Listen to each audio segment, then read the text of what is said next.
Welcome to Gunners Are Us, where we are positively Arsenal. And something we are very positive about is this week, Simon is back. Yeah. But will I stay? Yeah. That is the big question. I am on shoestring internet today because somebody decided to move out to the woods a year ago and the master's gone down. Worst message I've ever got. Oh, hello, customer. The master's gone down. What do you mean the master's gone down?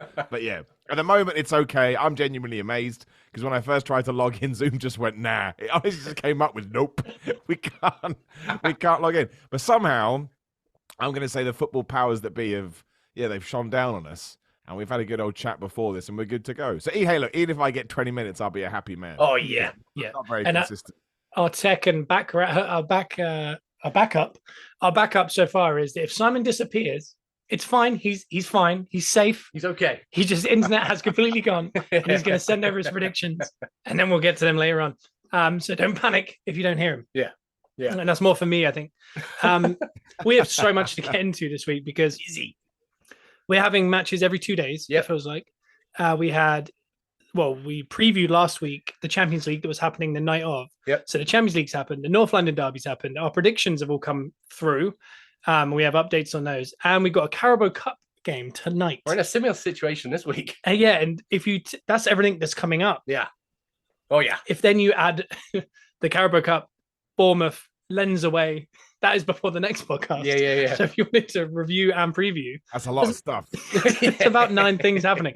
So we have already discussed it. There's a chance we're going to start maybe doing a little Prediction League Prem podcast, and we'll do a separate Arsenal one because there's so much to talk about. We could talk probably for an hour about the North London derby itself. Yeah. I'd rather not because we didn't win. But my heart's already racing out my chest again thinking about it. I know. I don't know what it was about that game, but we'll get to that shortly. Yeah. I don't know. I got so nervous, like a weird nerve, like a shaky nervous. Yeah. But where we're going to start is literally Champions League. Yeah. Because we previewed it last week. We're finally back in the Champions League. We beat PSV 4-0, and we got Lens next week. Simon, did you watch the game? I certainly did. I watched it, ironically, on awful internet. But I found a way. I don't actually know how I found a way to do it. I mean, I was like watching something on a Nintendo 64, but I think the cool thing today is that you can actually just tell streaming devices, look, just give me the worst possible quality you have. Yeah. So it was like super pixelated, but you can still kind of make out players. So I did watch it. And of course, we're going to talk about the North London derby too. And I think this is one of the cool reasons about doing this podcast.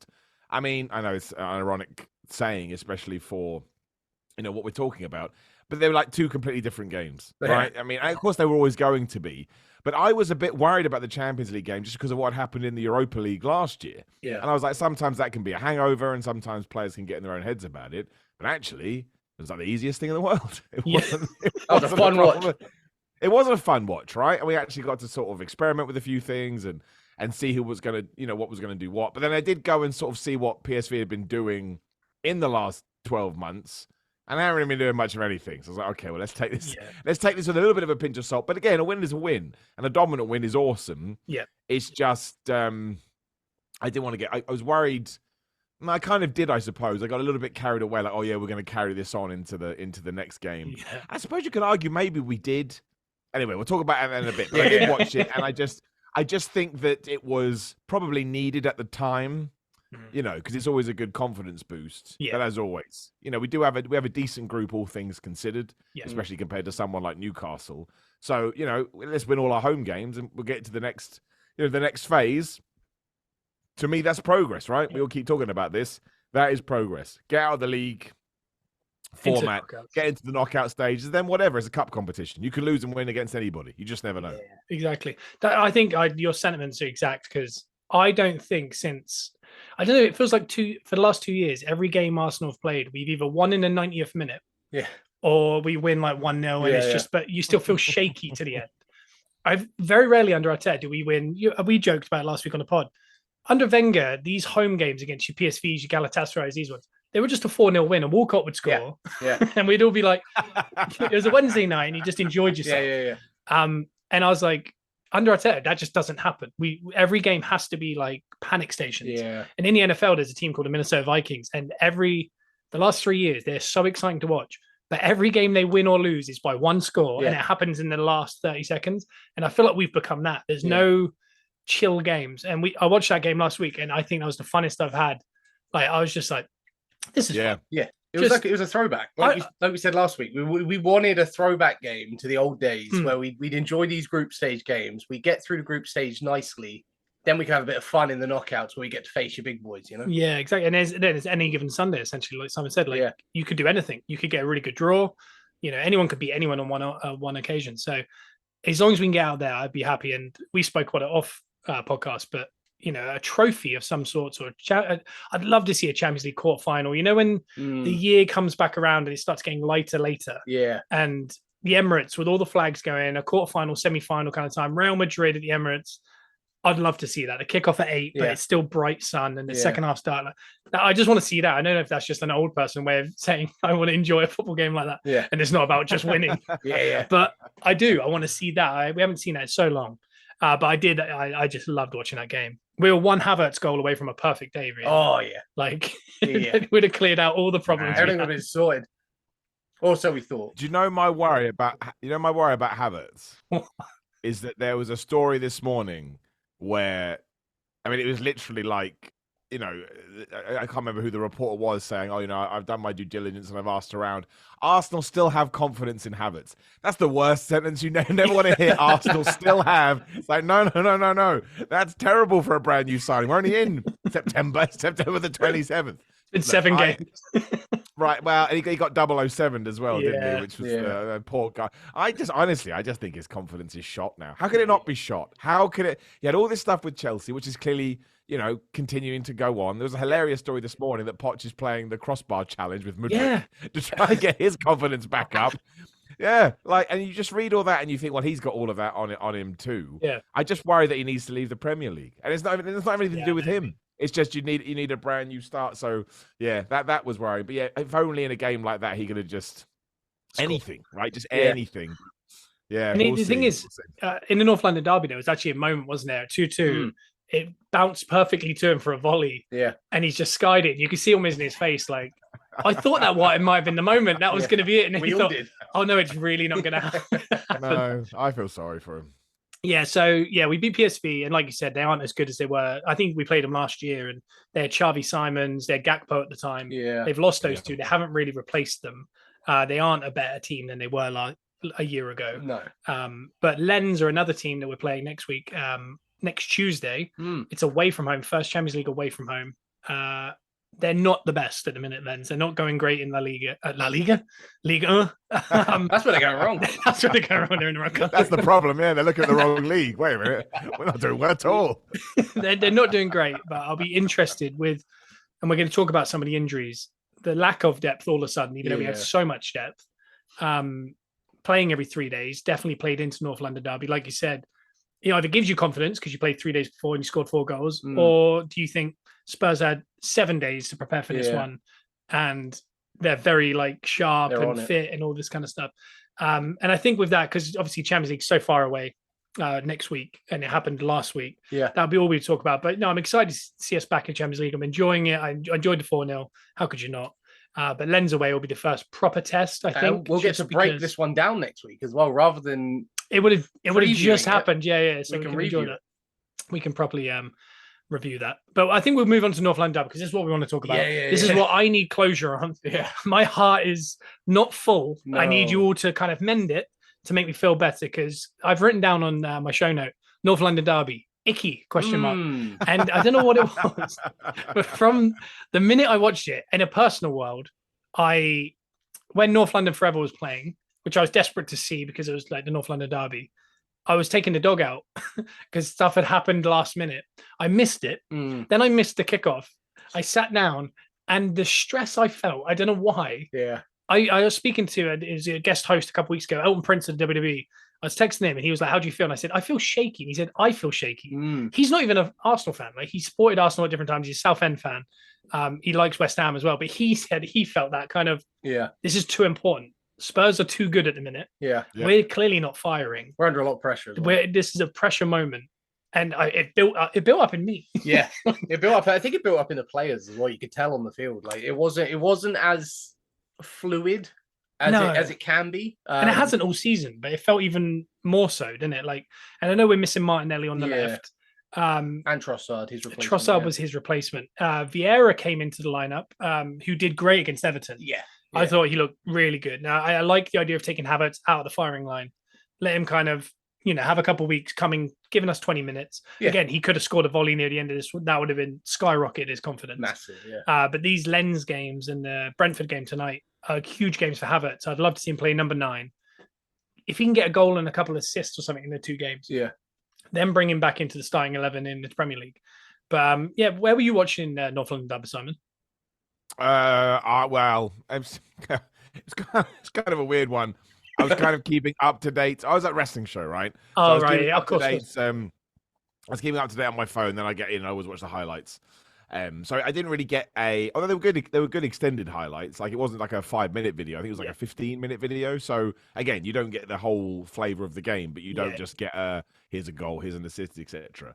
And I think I said it to you guys. My biggest takeaway was Spurs are so much better this year than they were last year. Yep. And we're just not as good as we were last year at the moment. Yeah. We're just not. Like, we're just not playing as well as in some of the games, especially at this time of the season, because we kind of, by late September last year, I think we'd found our secret, our secret trick to be like, you didn't see this coming, did you? Yeah. So it was, I hate saying wrong place, wrong time, because I think that's nonsense. I think that's an excuse.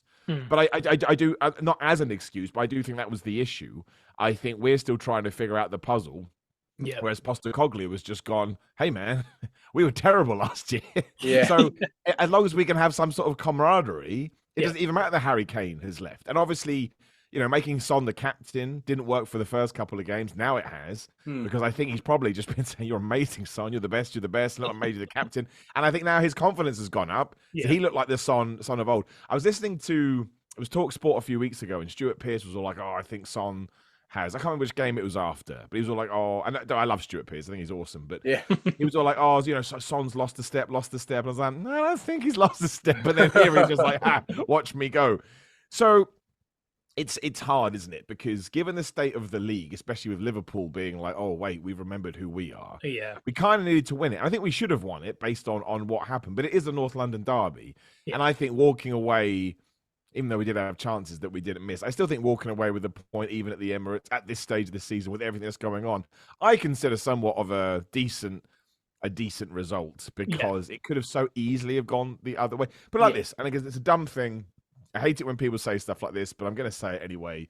If Harry Kane had been playing, we would have lost, because he always scores against us, Harry Kane. Yeah. Always. His record in North London derby is absolutely ridiculous. It's crazy. And so when you think, and I understand he's a world-class player, but if those are the kind of margins we're talking about, I'll take a point and I'll walk away, and hopefully we learn from it and we come again. But hey, it's what I've thought about our performances in most of the games, other than the PSV game, is that yes, we have hit reset more than I thought we were going to, and we're still trying to figure it out. And I'm sure we're going to talk about it. It ties into the Ramsdale, Raya situation too. I think it's all part of the same blueprint in the Arteta and Edu, I presume, as well. I think it's a dual-headed pronged attack here. They clearly have an idea of what, where they want to go. Maybe last season, in many ways, I don't want to say it was a detriment because it was awesome, but how sometimes, like, Vincent Kompany, for example, at Burnley is probably under more pressure now than he would have been if they had a really good season last year, got to the playoffs, didn't get in, and people are like, but whereas now all of a sudden it's like pressure. Yeah. I almost think because we did so well last year, they probably had an idea of, we'll get Havertz in and we're going to switch around the goalkeeper. But because we did so well last year, every single move now gets scrutinized, and it should be. That's football. That's how it works. But now I almost think it's backfired a little bit, because now you need to do more in a shorter space of time. So it's a long-winded answer to say I'll take the point. I really will take the point, because I don't want to say I'm going to throw this season out, but I think this may actually be another transitional season to get to what I don't know what the end result is meant to be anymore. I'm totally confused, but I believe in it, whatever it will be. And I think we're kind of seeing that all come to fruition at the moment, especially, again, probably something we're going to talk about with all these striker rumors, right? Yes. Tony popped up yesterday, this morning, linked to Wilson from Villa. I was like, I didn't see that one coming. Yeah. But clearly this isn't a fluke, right? This is things being planted for whatever the next step is. Yeah, no, I agree, because I think that is exactly what's happened. Is I was listening to on another podcast. They were talking about, I think last year was so amazing. Yeah. But I think it'll always be remembered maybe in 20 years' time as this random year. Yeah. Yeah. And it's not because we're going to drop off necessarily, but I think it was just the perfect scenario at the perfect time, the perfect like management of the players. Teams were coming at us thinking, oh, it's just Arsenal. We could turn them over. Yeah. So they didn't realize we were very good all of a sudden. So we were winning a lot of games. And then if you remember, 20% of the teams that did a low block against us who didn't expect to win, we struggled with. And I think this year, because of how well last year went, instead of it being 20% a low block, it's 80% low block. So we're now going against every week. The thing that we couldn't figure out last week was that 20% that stopped us winning the league. Yeah. So it's us kind of trying to evolve and figure out how to beat a low block. And they've brought in certain players that have made it a bit more disjointed, like, Havertz, who could unlock a low block because of his height and things like that. But they just haven't quite figured out how we do it. And I think, like we said, we'll probably talk about last year so fondly forever. It was a surprise for everyone. And we might end up winning the league this year or next year or whatever, but we'll still remember that season because for whatever reason, it had just the best vibe. I don't know what it was, but there was just a feeling that was so fun to watch. You got to remember as well, this time last season, Man City were kind of doing what we're doing right now. Yeah, trying to move into a 4 or centre-backs at the back. They were kind of grinding it out. It didn't look as... it was a bit more disjointed. It's not as pleasing on the eye, While we were kind of firing all cylinders the other side, we've kind of switched places with Man City, which kind of gives me a little bit of hope because it feels like Man City did that last season. And eventually it all came together, obviously, perfectly in time to win the league. So I'm still holding out a lot of hope. I think there's enough quality there. We've added quality. At the minute, we're still figuring it out. As long as we can keep churning out a point or points in general, I think long-term throughout the season, this will all come together. I think it will start to flow a little bit better. And then hopefully City do what we did last season and kind of make some mistakes later on in the season. That's the problem. They don't. Yeah. I've already decided that second place is first this year. There should be a trophy for it now. Yeah, just let City win and then forget about it. Yeah, no, it's I don't know. It's just, they're just so robotic watching them again. Again, they're not pleasing on the eye. They're horrible to watch. See, I've said it a few times. It's robot football. They figured out an exact formula and they never deviate. They just do the same thing until it breaks you down. Which we've had a couple games of it. Like we're emotional though. I think Gary Neville said on commentary, we show a lot of emotion, and that is the problem. But we have had a couple games, like the Everton game was a prime example. We did what City do. They show signs of it. Yeah. But this game in particular, I feel like, I know they say it with most games that there's always mini games inside a game. Yeah. I feel like this North London derby felt like 3 or 4 separate games inside a game. Yeah. Because that first 20 minutes of the game, we were super comfortable. Yeah, so good. Like Tottenham didn't really create much in the game. Well, in first half in general, Neville was purring. Yeah. It was like, it's 1-1, but Arsenal look unreal. He was really talking up. By the 90th minute, they're talking about how Arsenal look very jaded. And even the fan base were like, I think we've gone backwards. Arteta out. You're just like, but that was what happened in that second half? It's because everything happened in the second half. We literally lost. We lose Vieira and Rice. Rice was the big one. The minute Rice goes off, and clearly it ended up being a fault from Jorginho that replaced him. So it was very detrimental in the end because Rice wouldn't have made that same mistake. It was mini games. As soon as Rice goes off, it turned into a whole other game. And then there was a whole other game later when we had to bring on who came on? We had by the end, we had Smith Rowe, Nelson, and Nketiah up top. Yeah. It felt like our Carabao Cup team all of a sudden trying to win a North London derby. Yeah. It changed so many times. And obviously the mistake from Jorginho was, I don't want to lump it on Jorginho because he's a quality player, big fan of Jorginho, but he just wasn't up to that level, I don't think. No. I think, again... Well, he fell over, didn't he? I mean, he fell over. Yeah, exactly. He Steven Gerrarded it. Yeah. I noticed, how good Rice is. We've been so spoiled by watching Rice and his performances. The minute he went off and Jorginho came on, not just a mistake, but the speed that Jorginho would do things at was so slow compared to what Rice would do. Yeah. Even pivoting on the spot took a few more seconds. Yeah.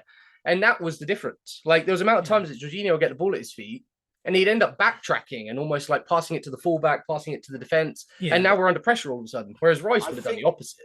I think that's what Jorginho's good at when you're winning a game, though, right? If we were 3-1 up, throw him on. He'll slow it right down. Awesome. Sweet.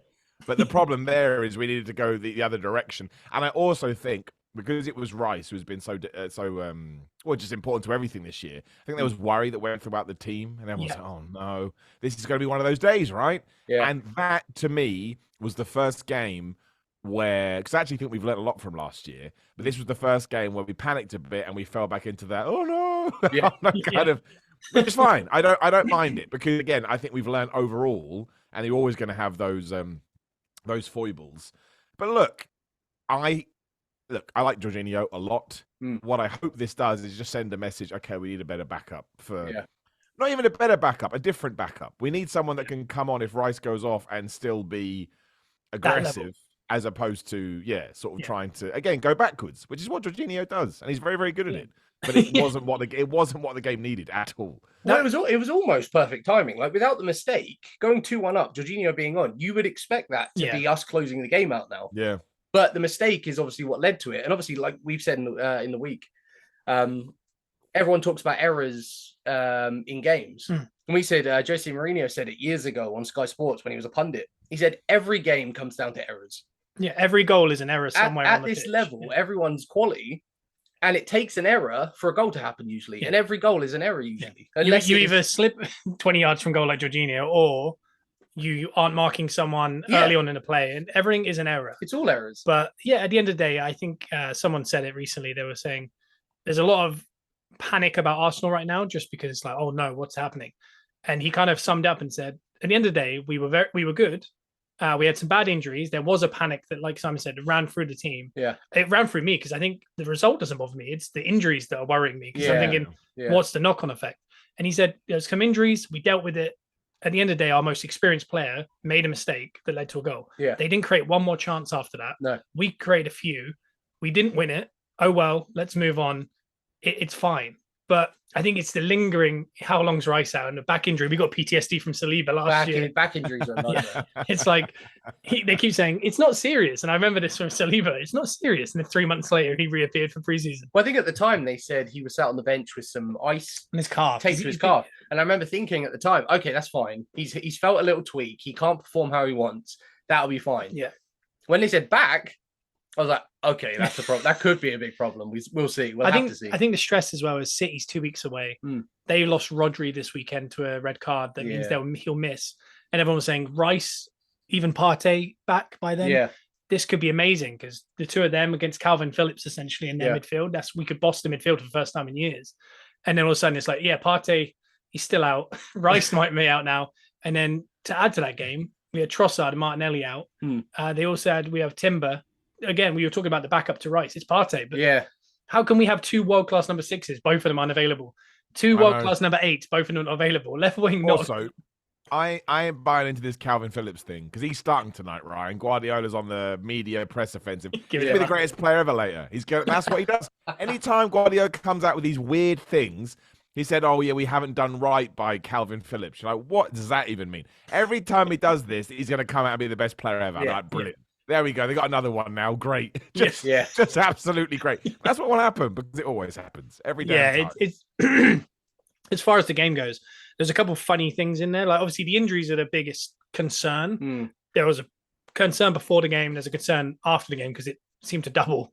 But there was a couple talking moments. There was the Romero red card, which was so odd, because not red card, sorry, a Romero pen. Yeah. It's a clear pen.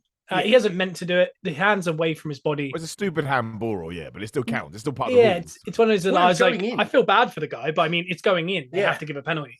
Because Gary Neville was like, oh, that's awful. The game's gone. And then 2-3 minutes later, we had a corner, and it touches Ndoggy's hand. Slightly. And he goes, that's more of a pen. And I was like, it's not a pen at all. Like, that's not a pen. Like, I don't know what you're on about. Like, the other one was a penalty. It was going in the roof of the net. Like, it's literally, it's a goalkeeping save, essentially. And to add to that, they said we got too passionate with our second goal with the celebrations, and that's what led to the mistake. I hate that so much. But the thing is, literally 30 seconds later, we make a mistake. They score and they go in their crowd. And he goes, I love this passion.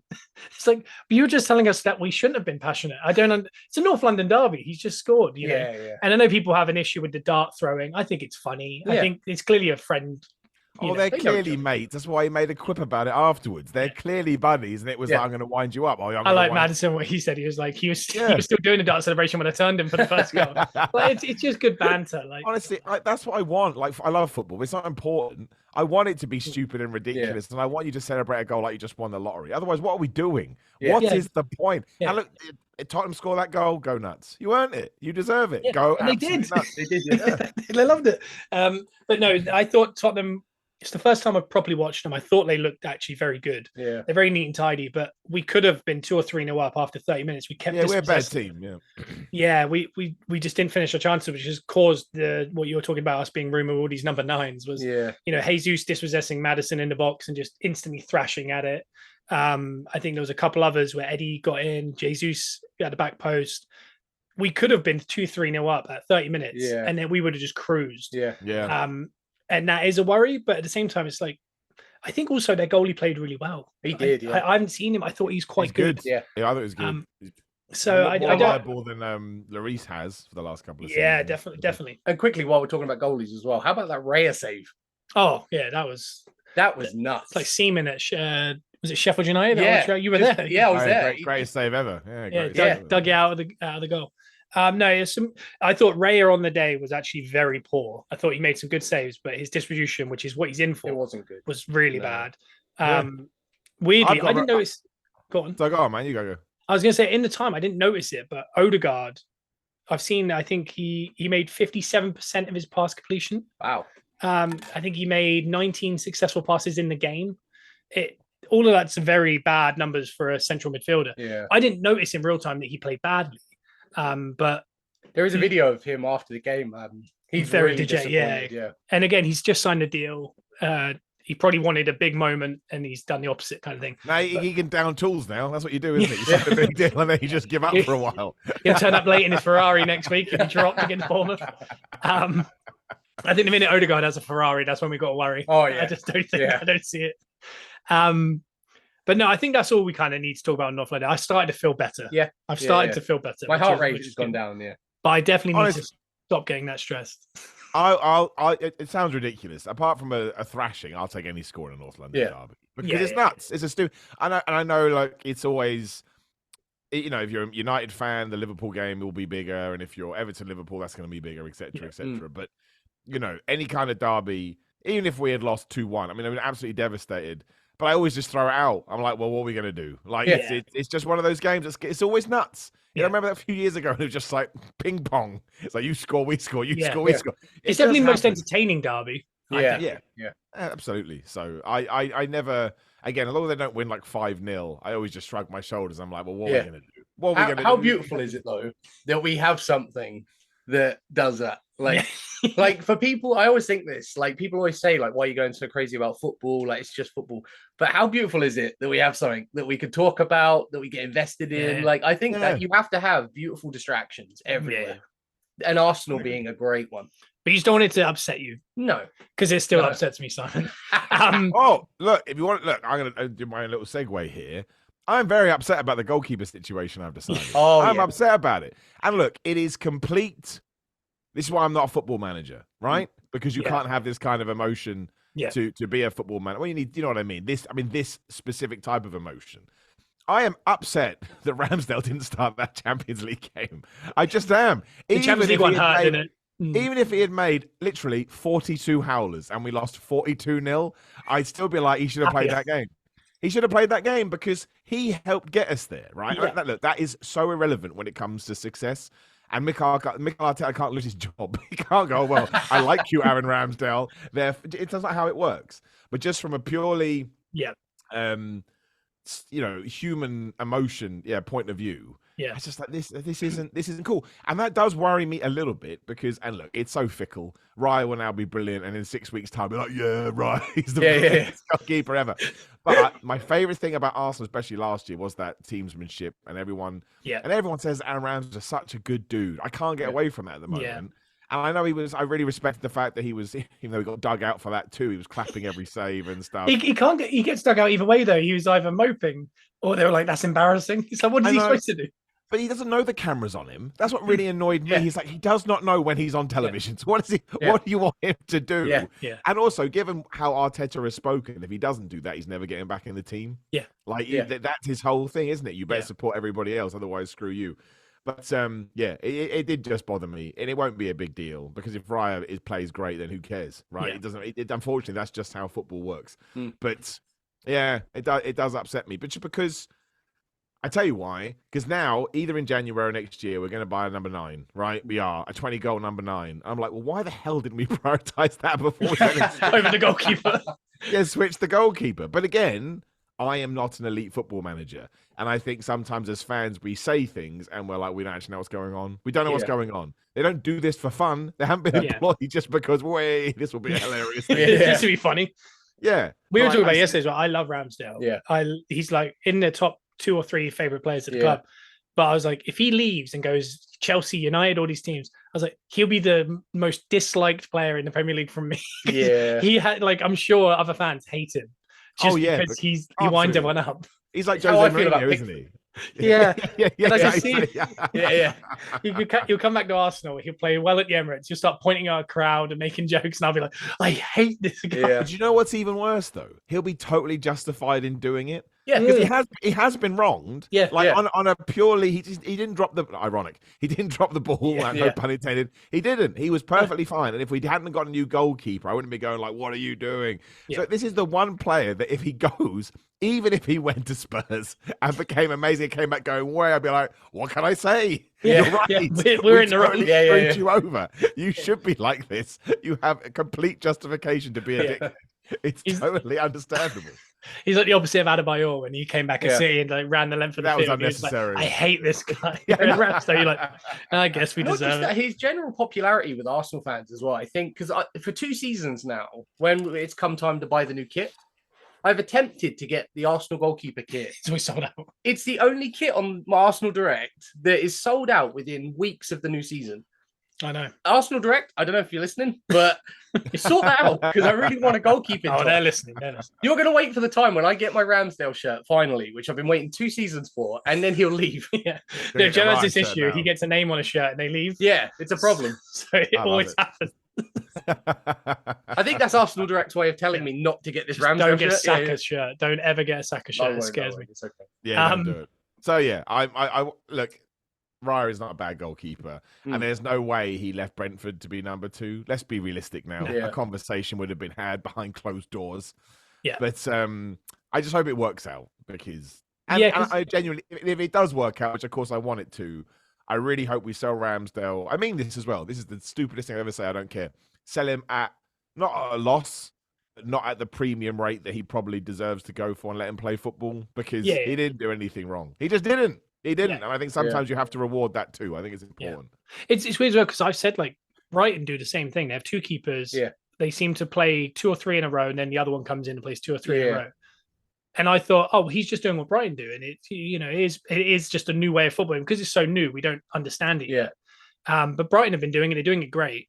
But then we've now had like 3 or 4 games. And he hasn't even brought him back in for the it's like where Raya plays against Brentford in the Carabao Cup as well. And we're like, tonight is interesting. Yeah, tonight is interesting. Who plays tonight? I don't know. Yeah, I don't know. It's annoying because if it was a Champions League and it was Ramsdale, you'd be like, oh, okay, maybe he is doing a couple in a row.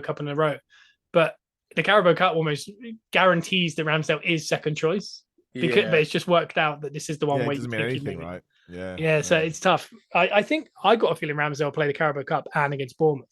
Yeah. And then we'll be in that new world. But I'm starting to feel like that was all just talk. And he just loves Raya. So. Oh, no, I think it is talk. But I respect that too. Because have those conversations again away from the public eye. It doesn't help.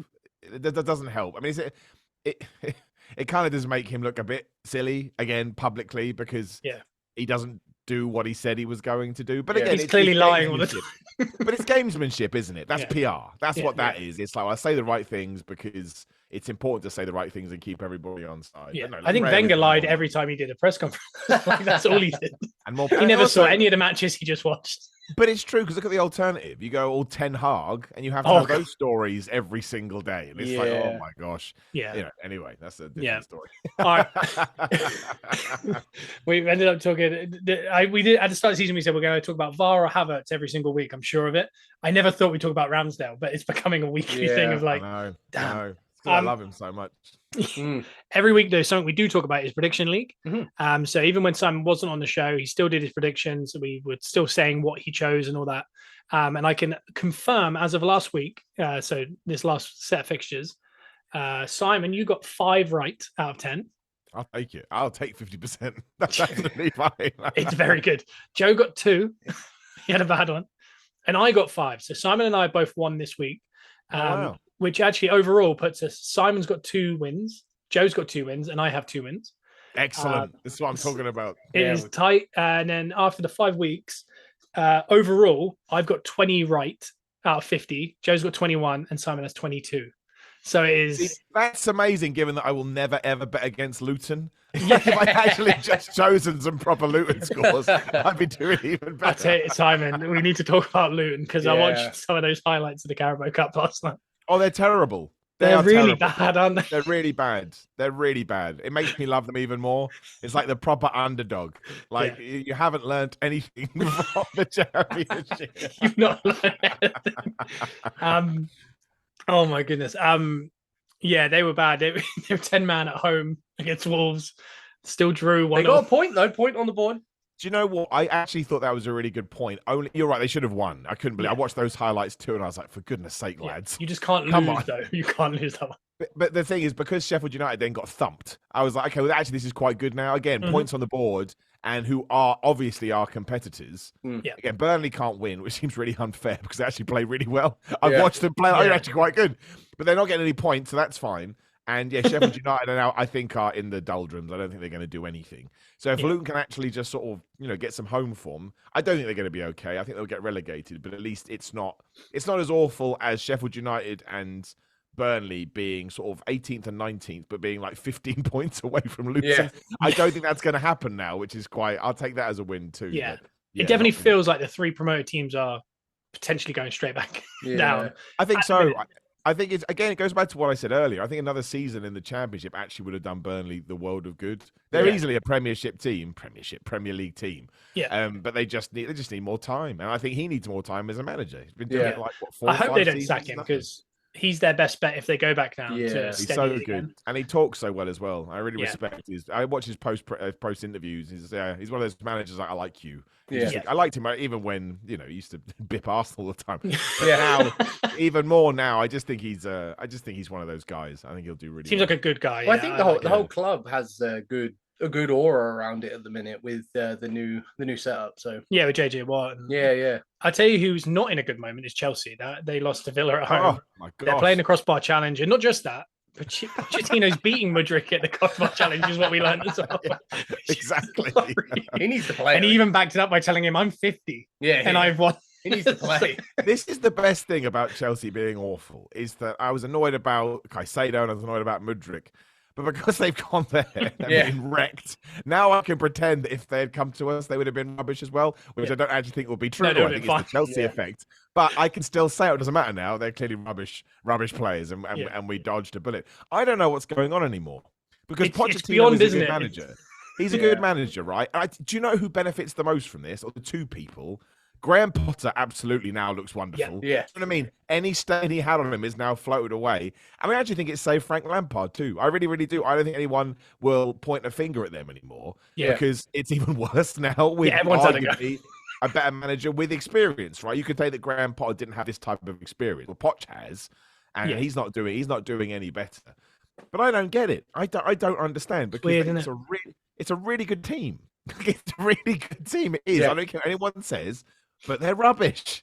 I know it's really bad. We got a friend of ours who's a Chelsea fan. He listens to the show as well, so he always gives us a little bit of feedback. And he was saying yesterday, he was like, "I think I'm done being optimistic," because he's been quite optimistic. And he's like, "I think it's just bad. I don't know. And he was like, "It's beyond that point of, for example, if you did a Premier League table of this year, they are second to bottom. They have essentially the worst points tally.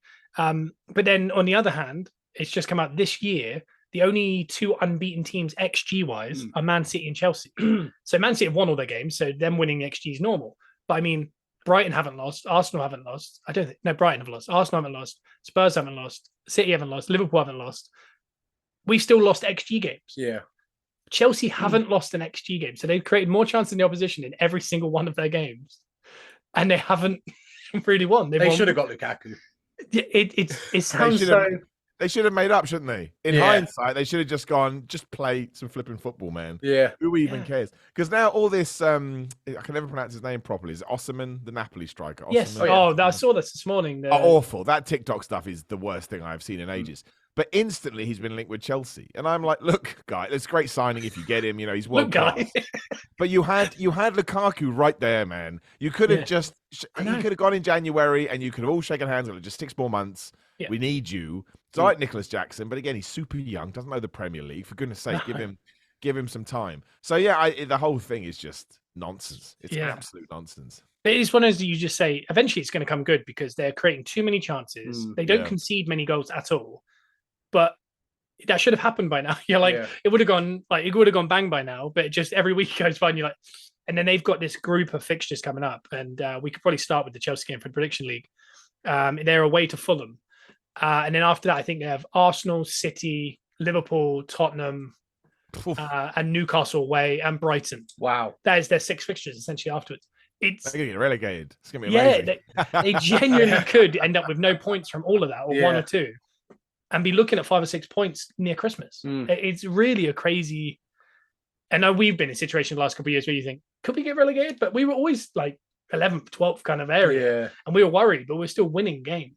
They're just not winning games. It's honestly the oddest thing. But they're away to Fulham. Yep. I think Fulham this year are pretty average. They're about 11th in the league. They don't deserve to be there. I think they're pretty poor. Yeah. They're just winning games. That's a derby as well. Isn't it? They're so hard to call right now. If this was at Chelsea, I would go Chelsea, and they're finally going to get on top of these XGs. I said that last week, though. It's that's I don't the problem, understand. Right? They become that team. Yeah. They have become. Do you remember when Benteke couldn't score for Crystal Palace? And that became he's going to do. I kept putting money on him to score this week. It's good. And after like a year and a half, I was like, I don't think he's going to score, guys. He's become that. I honestly, they're like you said, it's a good team. They create a lot of XG. Fulham aren't great, but they also don't concede many goals. Yeah. This really could be a 0-0 type situation.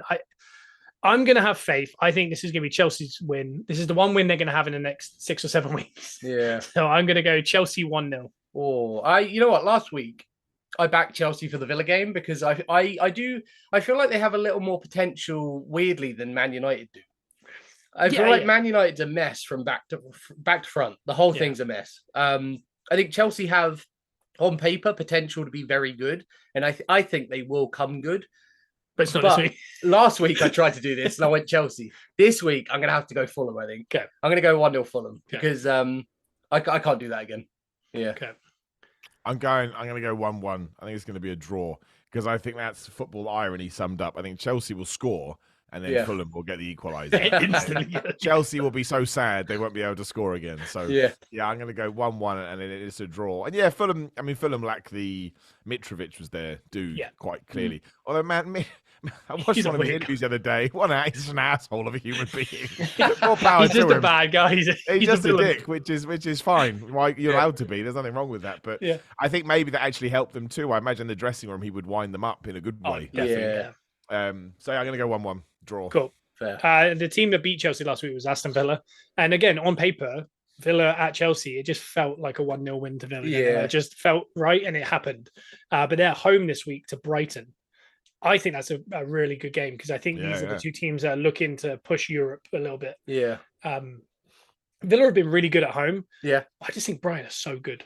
Brighton are good, but they have shown some shaky signs here and there. Like when it doesn't work, it really doesn't work. I think did they lose in Europe? They did, Lost like 3-2, didn't they? Yeah. But it's a tough one to call because I love Brighton from back to front. Like they're the opposite of Man United to me. Back to front, behind the scenes, to the pitch, great team. But Villa, that's going to be a tough. Do we know what games are on TV out of these? Villa Brighton is the 12:30 on Saturday. That's a fun game. Chelsea's on the Monday game, Oh, okay, nice. I'm going to say Brighton 1-0. Okay. I think Brighton will get the win. Away from home. All right. You talked me around and then went the opposite. I'm gonna go for a 2-1 Villa. Maybe that was a strategy. Yeah, you're pushing me that way, and I was like, you know what, he's right. Villa are actually gonna win this. I'm gonna go Villa 2-1. Okay, which I think is a bit of a shout, to be fair. Yeah, I think I've let myself down in past weeks by not going devil's advocate. Yeah, because I think I went early with devil's advocate and did really well. Yeah. Now I'm trying to be smart, and I think I'm failing myself. So what do you think? I just like smart is the wrong way to go. Being intelligent was the mistake. I'm going to go 2-1 Brighton. Mostly because I think Brighton are the better team. And while Aston Villa have definitely found their feet now, they have had a couple of surprise. I know it was early in the season, but they did have a couple of surprise losses. Yeah. And I think Brighton losing in the Europa League. Was it Europa Conference League they're in? I can't remember. They're in Europa. I think they're Europa Conference. Yeah. But I think them losing, I think De Zerbi he's one of these guys because he watches. It did make me laugh. I was like, oh, wow, De Zerbi just watches football matches all the time. I'm like, yeah, he's a manager. Like, what?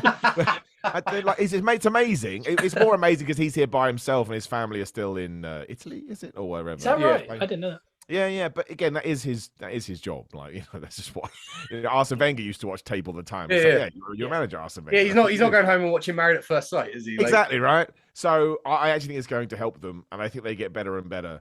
And oh my gosh, what's the guy they got from Barcelona? The whiz kid. What's his name? And Fatty, is it? Fatty. Yeah, that's right. Yeah, he's shown signs, but eventually he's just going to go. How long he's going to get injured?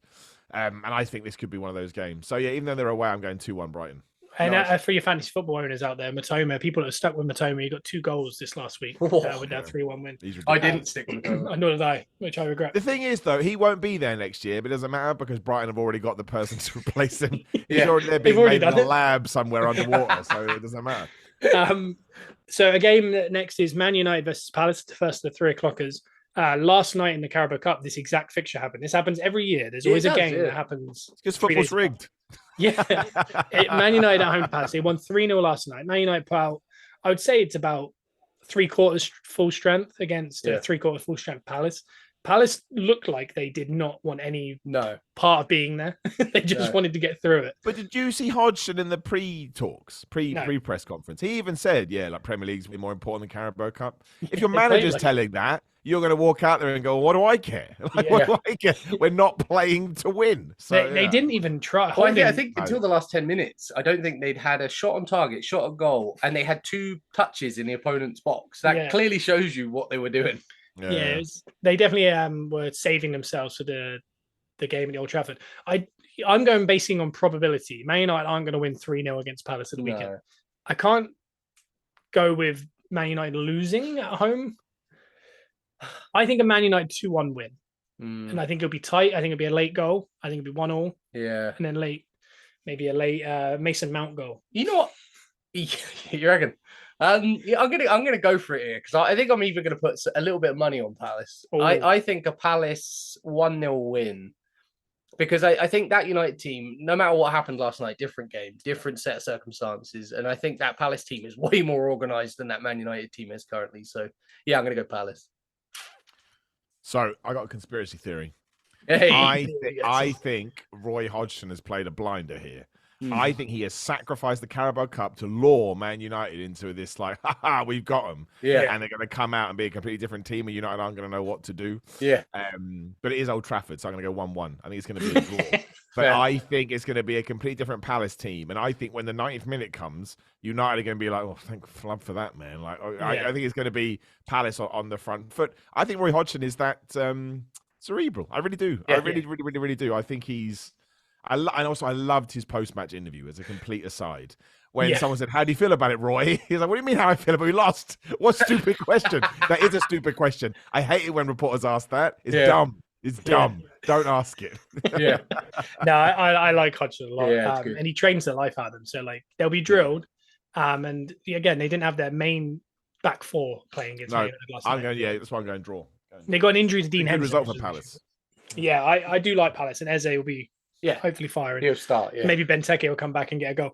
And then we've also got Newcastle at home to Burnley, which after what happened to Sheffield United, you do worry for Burnley, especially this being at Newcastle. There's a side point to that Sheffield United loss, because that was a bad loss, was that we have to mention it. It was Maddie Cusack who passed away. She was a part of the Sheffield United female team. She was 27, but she was also a part of the marketing office. So she did dual duty at the club.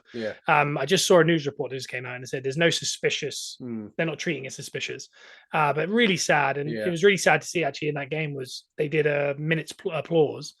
And the commentators just spoke over it, and I was just like, "What are you doing? Just let this happen." But the 8-0, I think there's no way that didn't go through that team. And not necessarily cause you to lose 8-0, but I mean, there was a somber vibe. There was definitely something, going through that. And it puts it all in perspective, right? Exactly. Who cares you lost 8-0? What difference? Yeah. And what I was surprised about is Newcastle. They didn't stop celebrating the goals until the 8th goal. Usually around 4, you start doing it just one fist bump. I like that viciousness all the time. Destroy. 7 goals went in. They were putting the ball under the shirt. They were all standing in the line. I think Guimaraes' wife gave birth. He did, which all right. I'll give him that one. Even if I was the 8th scorer in an 8-0, especially because it was 8 different scorers, which is absolutely it's never been done in Premier League. I would run into that net, grab it, and run back to put it down like you're losing. Let's go, guys. Let's get 9. Yeah, let's go again. That's more disrespect. Honestly, I don't. If we got bipped 8-0, I would respect it. I'd hate it, but I'd be like, fair play. You have ruined us. You're allowed to take the mick. You're allowed. You've done it. You've achieved it. We've let that happen. So I can't. We've in our lifetime we've watched Arsenal get concede 8 as well. I'll never forget that United game. I was on a train. I remember I was on a train, just melting down, watching it on my phone, melting down as a human being. I think I taped it on VHS. Yeah. And we watched it on a delay, and I wish someone had reached out and don't do it. Having grown up as a wrestling fan in England, where you have to tape everything, go to school, and people are like, "Oh, the Big Show won the Rumble," and you're like, "No, thanks a lot." Yeah. I was like, I hate spoilers, but on that one, I wish someone had just tape over it, watch it, please. But Newcastle against Burnley, I think it's going to be 4-0. Burnley are, I think, a really tidy team. They just can't score. No. They've been shown you can play through them a little bit because they play like a nice football. A nice football. So I'm going to go 4-0 Newcastle. I think I'm going to have to side with that. I'm a big fan of what Burnley are doing, which I wouldn't have said in past years. We're also keeping a keen eye on Newcastle, with it being like half of our family from Newcastle, big Newcastle fans. And I am quite excited for where they're at. They're just having a strong period now, and I think this is what they needed to get the pressure off Eddie, to get the pressure off the team, to go to the San Siro, get a draw, to put on this performance in the Premier League, which is nuts. It's rare. We've never seen Arsenal score 8 in our lifetime. No, so to score 8 is quite a feat. Yeah, and a couple actual Newcastle fans within the team scored as well. Schoolboys as well. I think Newcastle are going to run rampant here. I think Newcastle are going to get stronger. I think as the season goes on, they're going to get stronger and stronger. I'm going to go Newcastle. I'm going to say 4-0 as well. Goodness me. I'm going to go 3-0 just to be different. But I think they'll get bored after 3. Bored of celebrating. Yeah, Newcastle 9 goals in 2 weeks. And I also think because I think Company he's good at drilling teams. So I think he'll probably know this one is done. So let's just not get absolutely destroyed. So I'll take 3. It's tough. I saw Harvey Barnes is out with a foot injury for 4 months. Oh wow! Apparently, it's like some crazy weird foot injury too. Oh, really? I watched the Eddie Howe press conference. He was like, "It makes no sense." Because I'm not a medical guy, but it's like the weirdest injury ever. So I hope he's not totally. I like Harvey Barnes. So I think he's a really good player. Career ruiner on him. Weirdly, Gordon came on and had like his best game for Newcastle so far. Yeah, see, he's an amazing player, but I don't like Gordon. He's very annoying. Harvey Barnes is like really nice, and Gordon, fair play to him again. He's like a Mitrovic. Like if he played for us, be like, you get him. But he seems like a right, like I don't care. Screw you, man. The next game is Wolves versus Man City, which is the derby of, I don't remember his name, but the one that City bought from Wolves. The player, and Pep called him potentially the best player in the world. Yes, he did. And then this week said, I was wrong about that. can't remember. Yeah, he did. Yeah. He's so weird. He's such a weird guy. It's like he beat us 4-0 and you go, but they're very good. Yeah. And you're like, what are you doing? Don't do that. Wolves, again, similar to Burnley, I think they could get brought in. If any of the 3 promoted teams get good at any point, I think Wolves are the team that could switch and go into that bottom 3. But they play very nice football, similar to Burnley. They just don't know how to do anything at the end of it, which is a very odd concept for football. I like Wolves. I think they're good. I without Rodri, I do think people don't realize how big a miss that is. I think he is the guy who is potentially the best player in the world currently. I think he just makes that team tick. He still scores goals. He sorts everything out. I'm actually going to go a 1-1 draw. Okay. That is a cool and a half. That is.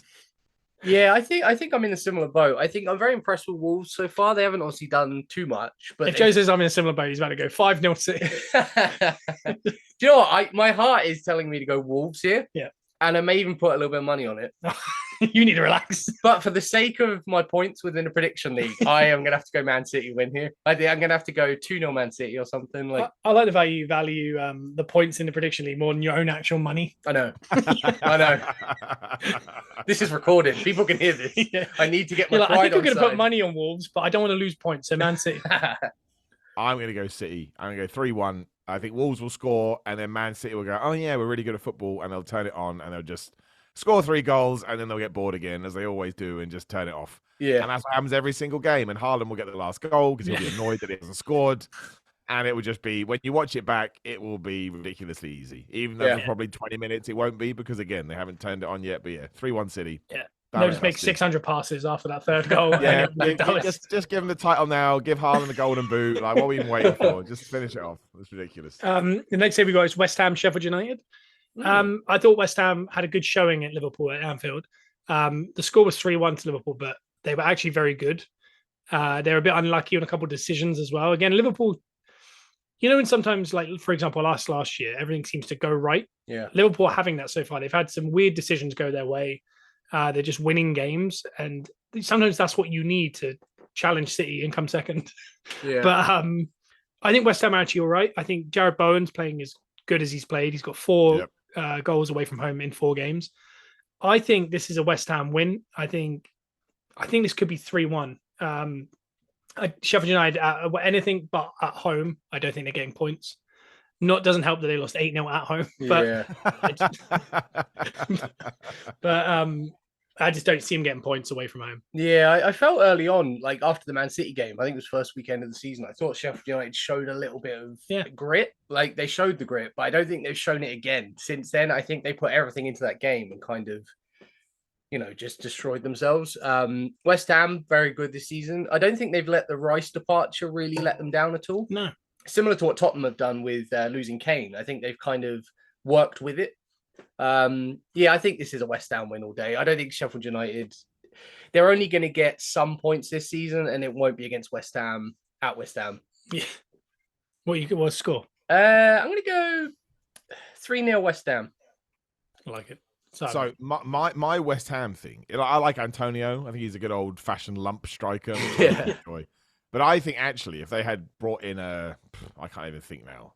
Say an Ivan. I don't think Ivan Toney would go there, but if they had an Ivan Toney or Callum Wilson or maybe an Isaac from Newcastle or whatever, I actually think they'd probably be a top 6 team. Yeah. I think they're that good this year. They just can't score enough goals in terms of from the striker position because they get so many goals from midfield. It's amazing. It really, really is. I think that us included and Man City, genuinely, and United and Liverpool all should have gone after Ward-Prowse. I think he's that good. I think in terms of in a world where you play with squads, Ward-Prowse should be in anybody's squad. I think we've all we all screwed that one up. And if West Ham can get, I guess especially because Antonio's like 33 years old, so he's sort of in the twilight of his career. If they can keep this team together and they can keep progressing, I think they're going to be really, really good. And I don't see anything in Sheffield United. So I'm going to go 3-0 West Ham as well. Ooh, and if they can get, honestly, I do not think that Ivan Toney would go there. But if they still got some money in the bank in January, they could just go, here's 100 million, Brentford, and just get him. And honestly, I would put money on them finishing maybe even top 4. When they play well, They're so good. Like, yeah. I was genuinely taken aback, and it's mostly because Ward-Prowse is of that level, and that Mexican dude is Alvarez. Oh my gosh, he's going to Really be good. so good. And obviously they kept Paqueta as well, although he's probably going to get banned. So we'll see what happens with that. Maybe that's why they can't buy Brentford. They can't buy Tony. Can't have the betting boys. It's just like, what are we going to do? But I do think they're really good. So yeah, 3-0. Yeah, they do. They do. At Ward-Prowse, I think if you can get someone who's unbelievable in the air, because you can see Antonio. You saw that. I don't know if anyone saw it. The miss he had this week against Liverpool. It just proper 20 pence head. Like it was just. It struck me as someone who shut his eyes as he went to head it. Like that sounds bad, but if you get like a real potent striker, Ward-Prowse just puts it on the money every single time. I do love Antonio though. On his podcast, he just went, "Yeah, we're going to finish higher than Liverpool." I was like, "Yeah, you tell him." And everyone criticised him for it. What do you want your players to say? Oh no, we're going to finish below Liverpool. Screw that. You got to be confident. I think it was who was it? It was either like a Brentford or a Forest or someone. They said, "What's the goal for the year? They win the league." And it's like, yes, that's what your goal should be. Everyone's goal. But that's what the goal should be. Yeah, you got to shoot for the moon and end up in the stars. Exactly. Yeah. We got Everton Luton. So we know we can put Simon down as an away win. No, damn right. 1-0 Luton. 1-0 Luton. And you two can talk about it properly. I'm not betting against them. 1-0 Luton. Also, Everton, I don't know how they won last week. They're terrible. Yeah. But 1-0 Luton Town. Done. Easy. I think that's a good shout, actually. You want to go that? No. No. Hang on. Well, you know what? Actually, yeah. Put me down because Simon's winning this thing. So I'm going to follow him to the end. And what are you doing? 3-0 This is the prediction I always get wrong. No, this is the week. This is the one. I don't think this is the one. Oh, yeah. They're going to go there and they're going to choose some toffees, you know? Yeah, what's the score? I only go 1-0. 1-0 Luton. Yeah, you're scared to do any more goals. Yeah. I'm going to go 4-0 Everton. Okay. I was going to say, I do want to point out the fact that Dominic Calvert-Lewin scored is not good for anyone because he's really good. Yeah, everyone rags on him because his stats are terrible, but he never plays. They're good stats for somebody that never plays. That's the thing. So I'm a bit worried about it now. I feel bad for him as well because everyone's saying he's always injured. He's even injured now. It's like because he got his face crushed. Yeah. Like you can't stop that kind of stuff. That one is that I don't mean to make this about myself. But it was like the time I had a couple of back-to-back wrestling injuries. Yeah. And the second one was somebody fell on my hand and broke it. It's like, I can't do anything about somebody. Everyone's like, Miller, you're so injury prone. What? Because I laid on the floor and a really big man fell on it. What do you want me to do? Yeah, something I think that Calvert-Lewin had, it's the same thing. It's like, it's not his fault if someone headbutts him right in the face. Yeah. What do you want him to do? Next, I think is actually, I'm going to skip it. I'm going to come back to it. We've got Forest versus Brentford. Mm-hmm. This could be a nice matchup for Forest at home because Brentford will come onto them. Brentford aren't in a good space right now until they beat us tonight 3-0 probably. But they're not in a great moment. If they do come onto them, Forest, again, are very good at counter-attacking. I'm going to go 2-2 draw. Okay, that's a decent game. I'm going to guess this one isn't on TV. I think this might be. It's Sunday at 2, so no, I don't think it is. Oh, is it not? Yeah, because that's a bit of a fun game. Brentford. I can't keep up with TV schedules these days. I don't know what they show like one game a week at the minute. Sometimes. Yeah, I don't get it. Really I don't get it. No, Brentford haven't really been firing on all cylinders this season the way I thought they might. Forest, I think Forest could do very well. They could secure that mid-table area and just stay there. Like we had a conversation last night about how cool is it when we basically support a team where we get to enjoy the ups and the downs, but the ups, there's a lot of them. Like we get to enjoy finals, we get to enjoy trophies, we get to enjoy good football as well. But sometimes in the Premier League, when you're supporting one of these teams that kind of just sits in the middle safely, doesn't really play for the top, doesn't really bother with the bottom, and they kind of don't really get to. They can enjoy some cup runs, but I think this is Forest. I think for the next few seasons, I think Forest are going to be very secure in the Premier League. And I think they may enjoy some trophies because they have in the past. They've got it in their history. But I think Forest are going to beat this Brentford team. I think Forest with the counter-attack at home. I enjoy watching Forest at home, so I'd like to see that one. But yeah, I'm going to go Forest 2-1. That's impressive. I kind of feel the same. I think Forest are going to get better as the season goes on. They've got some really good players. I think them getting Hudson-Odoi is a really, Bayern Munich weren't going to pay 70 million for a dud like 4 or 5 years ago. Yeah. I just think, again, he's suffering from the Chelsea, we're going to suck all your confidence away. Yeah. You're going to Because again, I mean, I haven't actually checked in a while, but I'm pretty sure that Loftus-Cheek is doing all right at Milan. I know they got destroyed the other week, but I think he's playing. People are going, "Oh, wait, this guy's pretty good." Yeah. But I just think Brentford are so well. I think Thomas Frank is such a good manager. They'll go there with a plan. So I'm going to go 2-2. I think it'll be a draw. Ooh, yeah. Especially because Brentford lost to Everton last week. Is that correct? Yeah, 3-1 at home to Everton. Yeah, that's right. So Thomas Frank is in the Vincent Kompany mold to me. I think he adapts based on previous, and he has a much better team. The team has Premier League experience. So yeah, I think it'd be 2-2. And then the game of the weekend, I think realistically at 5:30 on Sky is Tottenham versus Liverpool. Good game. Great game. Great timing as well. Yeah, having watched Tottenham that last week. The way in which we press, we do like a blanket press. We push people to one side. We don't actively try and nick the ball. Yeah. We did on this occasion because it was right there. Liverpool's main objective is to nick the ball in dangerous areas and counter. Yeah. The way in which Darwin and Salah are playing currently and Sosbalai. Yeah. It's taking me a minute to learn that one. They are so good at getting in. If they, dilly-dally on the ball a little bit, which they were a lot, even with us, and taking real chances. Yeah. I could see a good win for Liverpool because at some point Tottenham are going to get rolled over the way they play. It's just natural. Liverpool is the one. If this was at Anfield, I'd be certain. I think Liverpool win. The fact is, the Tottenham, you just don't know, and Tottenham seem to have this weird record at home against City and Liverpool and teams like that. They just seem to do well. It's a really hard one to pick. I'm going to say 3-1 Liverpool. That's fair. But it's not because I think Tottenham are bad. I just think that is the worst matchup for them in the league. Yeah.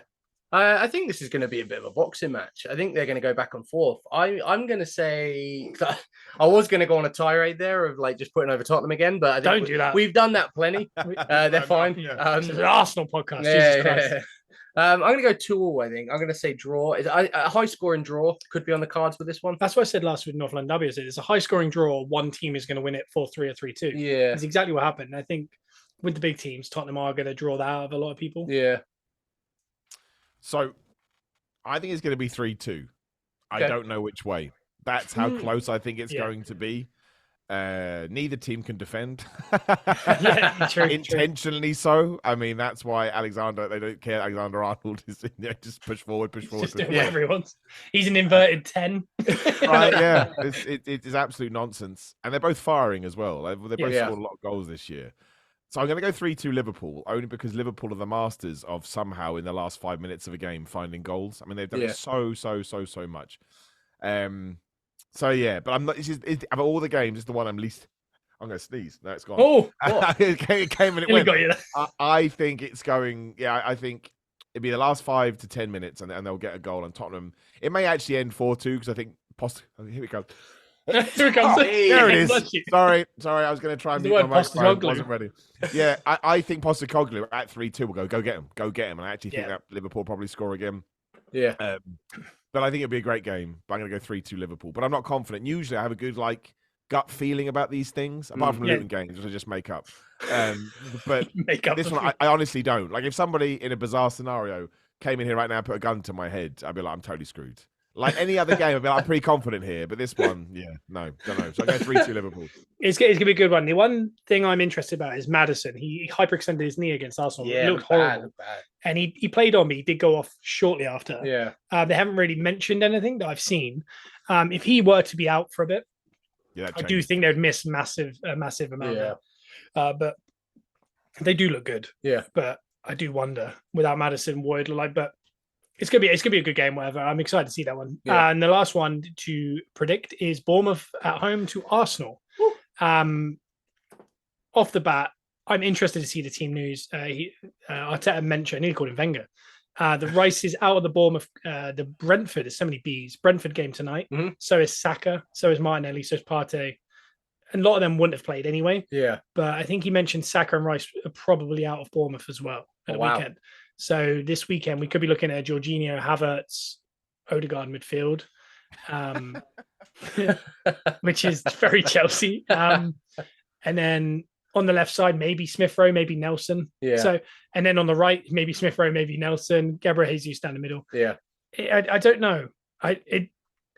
that game worries me. Last year was my favorite game of the season. That way we wore the pink shirt. Saliba scored that worldie. Yeah. It was such a good game to watch. And we were proper in our groove at that point. Yeah. This feels the opposite this year. It feels like in a moment where there's a lot of injuries. We're not in a groove. It's the week before the big one. Yeah.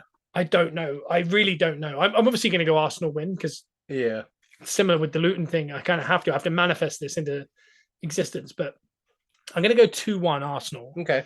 But I'm worried. Yeah, I think I'm glad I can't watch it. Is what I'll say. Away to Bournemouth feels like a grind. Like I know last season it was a good one, but that I don't know if we played them in the cup a few seasons ago. Yeah, we lost. It just feels like a dark place for us to go, a bit like Burnley away used to be. Luckily, it's at 3:00. Hopefully, sunny. Yeah, just because I remember Giroud scored a late 3-3 draw, and he started doing the scorpion. Oh yeah, he did. Yeah.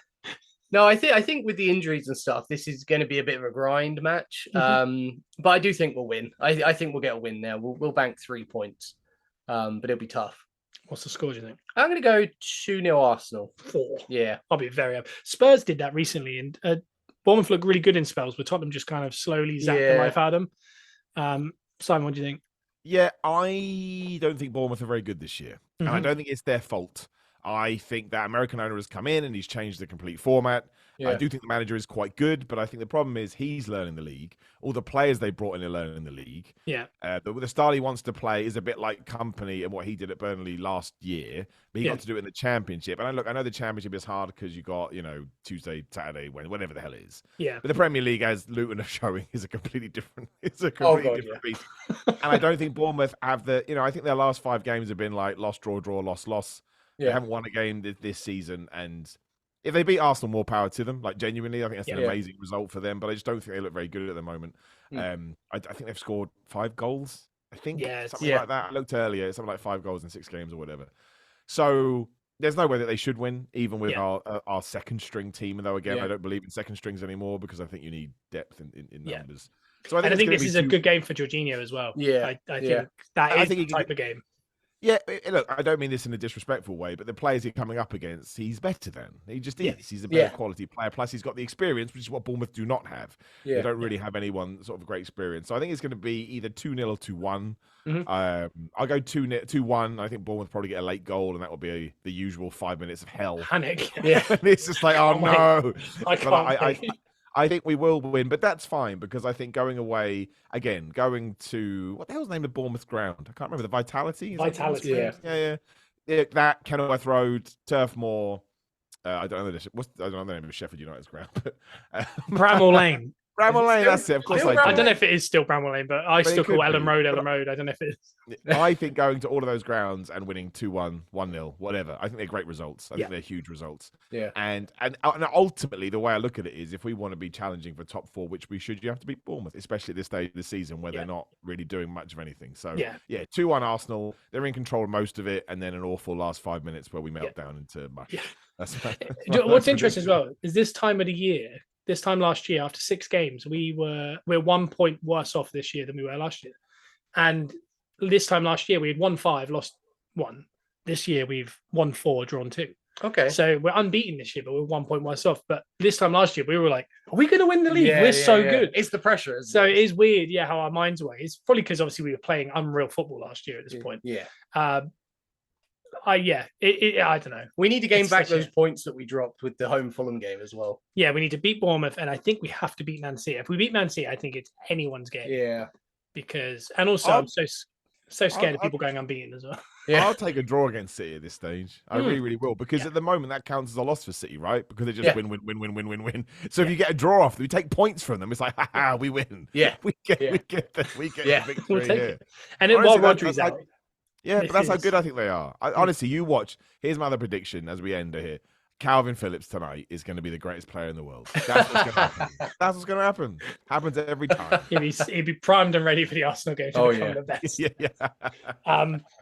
So we do have Carabao Cup tonight as we leave. Any predictions you got for the Carabao Cup? We're away to Brentford. It'll be a very turned over team. I'm hoping Smith Rowe gets a start. I'm assuming Brentford probably would have the results they're going this way. They could take it 2 ways. They could either rest all their players because they want to just concentrate back on the league and get those points on, or they're going to think we need to get some rhythm going again. Yeah. I think it'll be similar to the Man United game last night. I think both teams will switch majority. Yeah. I really don't know. I'm not necessarily bothered. It sounds bad. I'd love to win the Carabao Cup. I think it's a cup that we haven't really won. Yeah. For a very long time, if ever. I know we didn't under Wenger, but it's a good 30 years since we won that one. I don't know. Brentford away is the worst case scenario to start, but there's been a couple awkward ones like City having Newcastle and games like that. So yeah.